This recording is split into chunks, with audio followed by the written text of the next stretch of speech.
An emperor is a monarch, usually the sovereign ruler of an empire or another type of imperial realm. Empress, the female equivalent, may indicate an emperor's wife, mother, or a woman who rules in her own right. Emperors are generally recognized to be of higher honor and rank than kings. In Europe, the title of emperor was, since the Middle Ages, considered equal or almost equal in dignity to that of pope, due to the latter's position as visible head of the church and spiritual leader of Western Europe. The Emperor of Japan is the only currently reigning monarch whose title is translated into English as emperor. Both kings and emperors are monarchs, but emperor and empress are considered the higher monarchical titles. Insofar as there is a strict definition of emperor, it is that an emperor has no relations, implying the superiority of any other ruler, and typically rules over more than one nation. Thus a king might be obliged to pay tribute to another ruler, or be restrained in his actions in some unequal fashion. But an emperor should in theory be completely free of such restraints. However, monarchs heading empires have not always used the title. The British sovereign did not assume the title until the incorporation of India into the British Empire, and used it to symbolize British control over all its territories, even those lying outside actual British India. The reason being that India was the jewel in the crown of the British Empire. Similarly, before the 19th century, the term emperor in Europe referred exclusively to the Holy Roman Emperor, despite the fact that the empire neither contained Rome nor did it exercise much power beyond the German-speaking states. By the late 16th century, the empire itself came to mean the dynastic lands held by the Habsburgs, and following the 30 Years' War, the Habsburg emperor's control over the German states outside Habsburg Austria became nearly non-existent. The position of emperor, however, continued till the early 19th century, before it was abolished by Francis II, who became the first emperor of Austria. For purposes of protocol, emperors were once given precedence over kings in international diplomatic relations. Currently, however, precedence amongst heads of state, whether they be kings,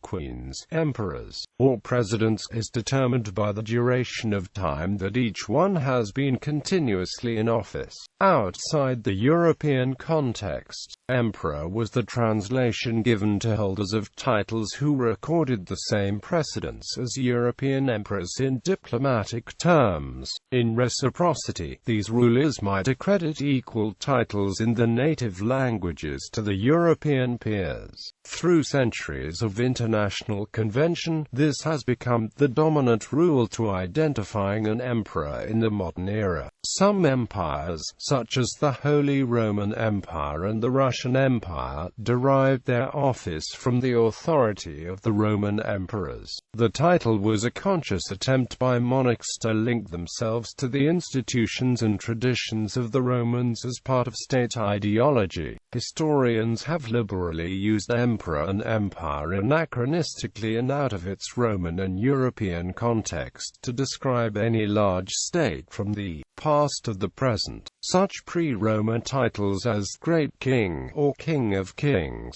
used by the kings of Persia and others, are often considered as the equivalent. Sometimes this reference has even extended to non-monarchically ruled states and the spheres of influence, such as the Athenian Empire of the late 5th century BC, the Angevin Empire of the Plantagenets, the Soviet and American empires of the Cold War era. However, such empires did not need to be headed by an emperor. Empire became identified instead with vast territorial holdings rather than the title of its ruler by the mid-18th century. Roman tradition. The title was first used as an honorific for a military leader in ancient Rome, meaning commander-general. In the Roman tradition, a large variety in the meaning and importance of the imperial form of monarchy developed. In intention it was always the highest office, but it could as well fall down to a redundant title for nobility that had never been near to the empire they were supposed to be reigning. Also, the name of the position split in several branches of Western tradition. See below. The importance and meaning of coronation ceremonies and regalia also varied within the tradition. For instance, Holy Roman Emperors could only be crowned emperor by the Pope, which meant the coronation ceremony usually took place in Rome, often several years after these emperors had ascended to the throne in the home country. The first Latin emperors of Constantinople, on the other hand, had to be present in the newly conquered capital of their empire, because that was the only place where they could be granted to become emperor. Early Roman emperors avoided any type of ceremony or regalia different from what was already usual for republican offices in the Roman Republic. The most intrusive change had been changing the color of the robe to purple. Later, new symbols of worldly and/or spiritual power, like the orb, became an essential part of the imperial accessories. Rules for indicating successes also varied. There was a tendency towards male inheritance of the supreme office, but as well election by noblemen, as ruling empresses are known. Ruling monarchs could additionally steer the succession by adoption, as often occurred in the two first centuries of imperial Rome. Of course, intrigue, murder and military force could also mingle in for appointing successors. The Roman imperial tradition made no exception to other monarchical traditions in this respect. Probably the epoch best known for this part of the imperial tradition is Rome's 3rd century rule. Ancient Roman Empire and Byzantine emperors. Classical antiquity, when republican Rome turned into a de facto monarchy in the second half of the 1st century BC. At first there was no name for the title of the new type of monarch. Ancient Romans abhorred the name rex, and it was critical to the political order to maintain the forms and pretenses of republican rule. Julius Caesar had been dictator, an acknowledged and traditional office in republican Rome. Caesar was not the first to hold it, but following his assassination the term was abhorred in Rome. Augustus, considered the first Roman emperor, established his by collecting on himself offices, titles, and honors of republican Rome that had traditionally been distributed to different people, concentrating what had been distributed power in one man. One of these officers was Princeps Senatus, and became changed into Augustus's chief honorific, Princeps Civitatis, from which the modern English word and title prince is descended. The first period of the Roman Empire, from 27 BC to 284 AD, is called the Principate for this reason. However, it was the informal descriptive of imperator that became the title increasingly favored by his successors, previously bestowed on high officials and military commanders who had imperium. Augustus reserved it exclusively to himself as the ultimate holder of all imperium. Beginning with Augustus, imperator appeared in the title of all Roman monarchs through the extinction of the empire in 1453.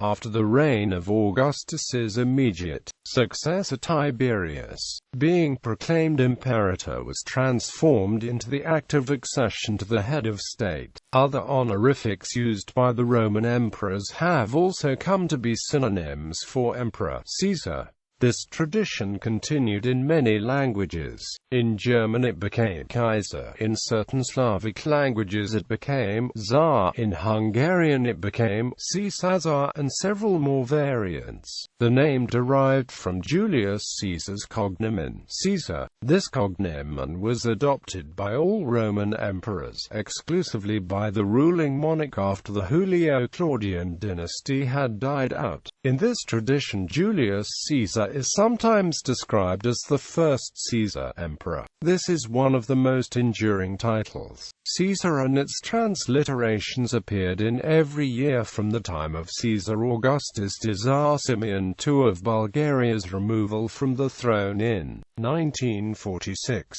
Augustus was the honorific first bestowed on Emperor Augustus. After him all Roman emperors added it to the name. Although it had a high symbolical value, something like elevated or sublime, it was generally not used to indicate the office of emperor itself. Exceptions include the title of the Augustan History, a semi-historical collection of emperors' biographies of the 2nd and 3rd century. Augustus had granted the feminine form of this honorific to his wife. Since there was no title of empress whatsoever, women of the reigning dynasty sought to be granted this honorific as the highest attainable goal. Few were, however, granted the title, and certainly not as a rule all wives of reigning emperors.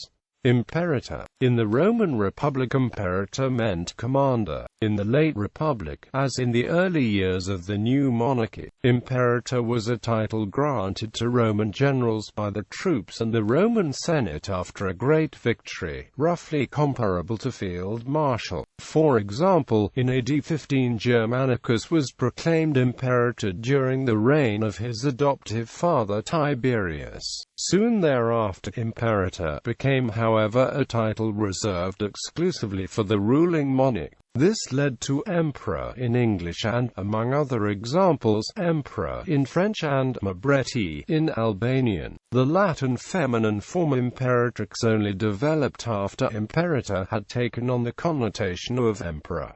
Autocrator or Basileus. Although the Greeks used equivalents of Caesar and Augustus, these were rather used as part of the name of the emperor than as an indication of the office.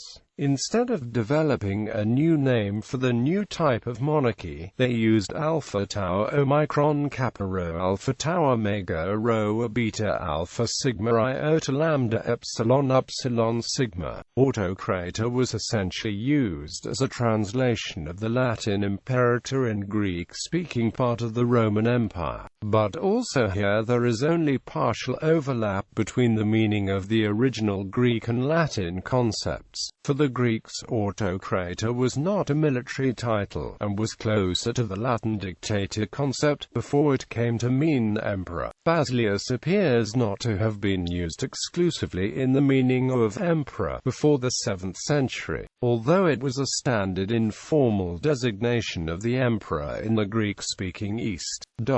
After the turbulent year of the 4 emperors in 69, the Flavian dynasty reigned for 3 decades. The succeeding Nervan Antonian dynasty, ruling for most of the 2nd century, stabilized the empire. This epoch became known as the era of the 5 good emperors, and was followed by the short-lived Severan dynasty. During the crisis of the 3rd century, barracks emperors succeeded one another at short intervals. 3 short-lived secessionist attempts at their own emperors: the Gallic Empire, the Britannic Empire, and the Palmyrene Empire, though the latter used Rex more regularly. The Principate period was succeeded by what is known as the Dominate, during which Emperor Diocletian tried to put the empire on a more formal footing. Diocletian sought to address the challenges of the empire's now vast geography and the instability caused by the informality of succession by the creation of co-emperors and junior emperors.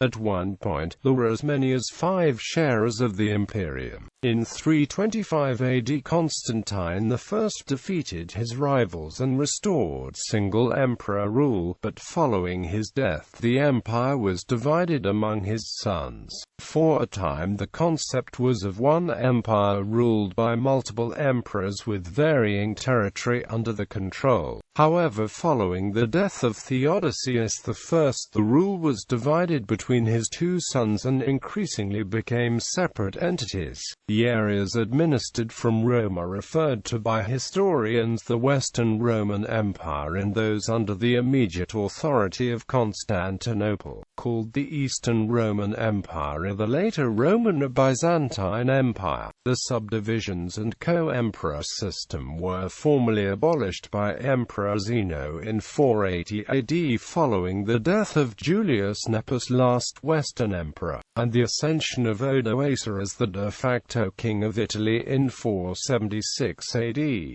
Byzantine period before the Fourth Crusade. Historians generally refer to the continuing Roman Empire in the East as the Byzantine Empire after Byzantium, the original name of the town that Constantine I would elevate to the imperial capital as New Rome in AD 330.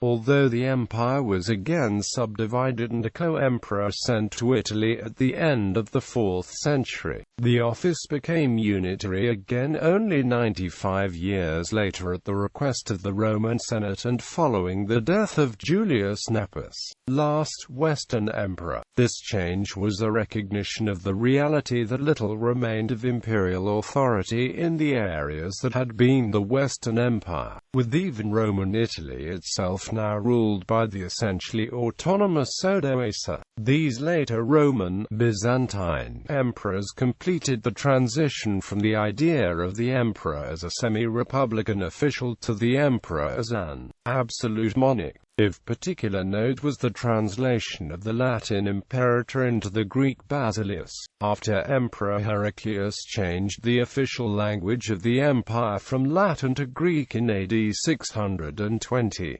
Basileus, a title which had long been used for Alexander the Great, was already in common usage as the Greek word for the Roman emperor, but its definition and sense was king in Greek, essentially equivalent with the Latin rex.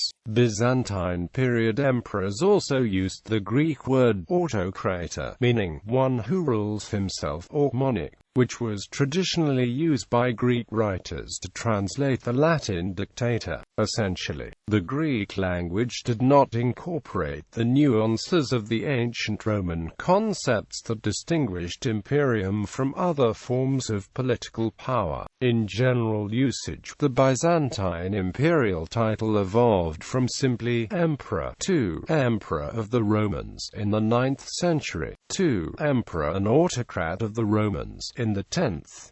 In fact, none of these additional epithets and titles had ever been completely discarded. One important distinction between the post-Constantine I emperors and the pagan predecessors was Caesaropurposum, the assertion that the emperor is also the head of the church. Although this principle was held by all emperors after Constantine, it met with increasing resistance and ultimately rejection by bishops in the West after the effective end of imperial power in there. This concept became a key element of the meaning of emperor in the Byzantine and Orthodox East, but went out of favor within the West with the rise of Roman Catholicism. The Byzantine Empire also produced three women who effectively governed the state: the Empress Irene and the Empresses Zoe and Theodora. Latin emperors. In 1204 Constantinople fell to the Venetians and the Franks in the Fourth Crusade.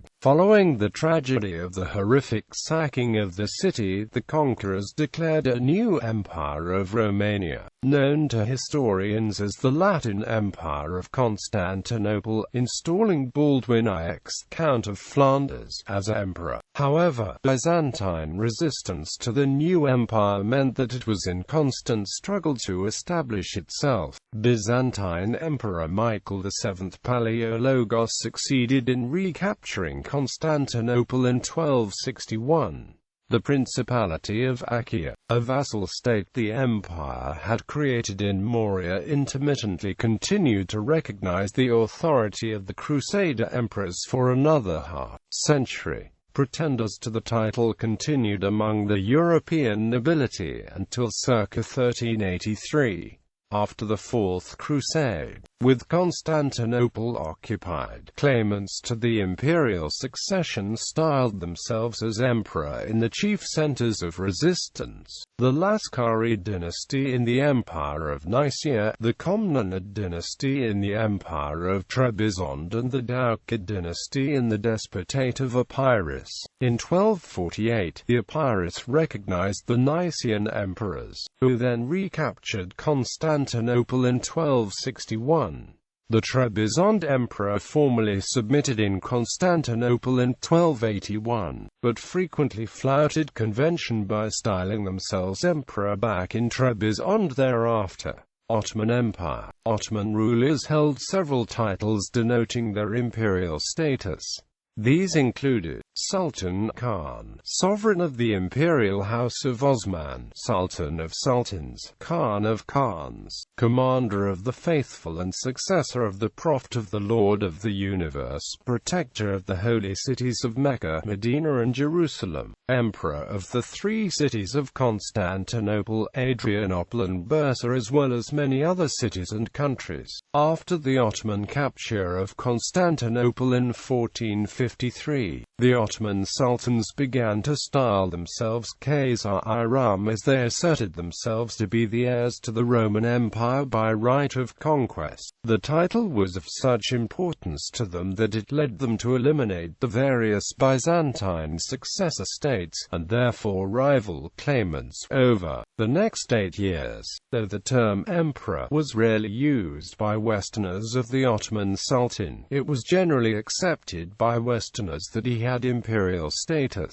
Holy Roman Empire. The Roman of the emperor's title was a reflection of the translatio imperii principle that regarded the Holy Roman emperors as the inheritors of the title of Emperor of the Western Roman Empire, despite the continued existence of the Roman Empire in the East. For the time of Otto the Great onward, much of the former Carolingian kingdom of Eastern Francia became the Holy Roman Empire. The prince-electors elected one of the peers as King of the Romans and King of Italy before being crowned by the Pope. The emperor could also pursue the election of his heir as king, who would then succeed him after his death. This junior king then bore the title of Roman king. Although technically already ruling, after the election he would be crowned as emperor by the Pope. The last emperor to be crowned by the Pope was Charles V. All emperors after him were technically emperors-elect, but were universally referred to as emperor. Austrian Empire. The first Austrian emperor was the last Holy Roman Emperor Francis II. In the face of aggressions by Napoleon, Francis feared for the future of the Holy Roman Empire. He wished to maintain his and his family's imperial status in the event that the Holy Roman Empire should be dissolved, as it indeed was in 1806 when an Austrian-led army suffered a humiliating defeat at the Battle of Austerlitz, after which the victorious Napoleon proceeded to dismantle the Old Reich by severing a good portion from the empire and turning it into a separate confederation of the Rhine. With the size of his imperial realm significantly reduced, Francis II, Holy Roman Emperor, became Francis I,